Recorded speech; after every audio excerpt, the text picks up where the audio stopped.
My name is Linda Cock, and my husband and I and 2 children went to Indonesia about 1979 and were there for 2 years. We were the second wave, I believe, of people assigned to the project, so when we arrived there was already a building, which was wonderful. I think the first wave lived in tents. We were in a village that was near, well, you know, Indonesia is largely Muslim, so we were near a mosque. Our youngest son was 2 years old, just beginning to learn to speak English, but at the same time he was learning to speak Indonesian. And our oldest son was in school. I taught at the Jakarta International School to bring income into our staff, and so our son was able to go there free, thank goodness. And then our younger son was cared for in the village during the day while we were away. And I guess the story is sort of about care in the village.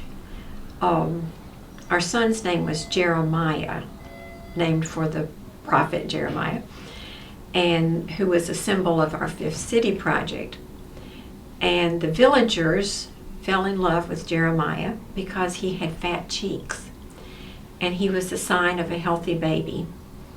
And they marveled. The women would come up to me and say, you know, so we did women talk through signs. Did I breastfeed or did I bottle feed? And at that time there was a whole question about healthy children and bottled, you know, milk made with bad water. So I assured them that I breastfed and he was healthy. And then they wanted to know how many issue I had, how many children had died. And I didn't have any children that had died. And that was a real address to them, and how did I do it? And we talked about good food. Now I don't know how we did that, but we did, somehow that got worked into the translations for, you know, where we were working through translators to communicate that. So we did work with children and with women and children. I set up a small health clinic with the help of, I think it was Good Housekeeping's Home Remedies or something like that, that my mother had sent with us in our luggage. And we didn't do anything but first aid, and then look at people and then try to figure out how we could get people to a doctor in the nearby town. But it was good. It was a way for conversation to happen. The people would bring their, you know, you could take their temperature and say he's got a really high fever. And, you know, we could do a little bit for that with cold cloths and, you know, little things. But, you know, referring them to other places. Anyway, our children were a big part of the demonstration, and it helped people to open up to other conversations in our training that were done through translators about good health practices. So that's a story about, one of my stories about work with women and children. I can't remember if I've said this before. Our son's name was Jeremiah. I did say that part.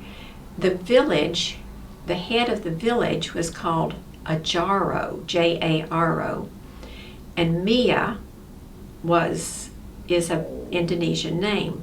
So our little boy was called Jaro Mia because they saw him walking around the village, and he picked up Indonesian terms real quickly. And sometimes I would be on a site visit with some officials coming to see the project, and there would always be a translator up in the front with the lead guides, but I trailed along, and Jeremiah usually was with us. and he would say, I'd say, Jeremiah, what are they talking about? And I can't remember the name for goat, but anyway, he'd say, goats, Mama. And I don't know what the Indonesian word was now, but he would tell me, he was just 2, so he was learning both languages, so he gave me a one-word answer. But our children were a major part of the project, and we celebrate them. He's 40 years old now. He lived through it, so. But wonderful, wonderful times. Yeah.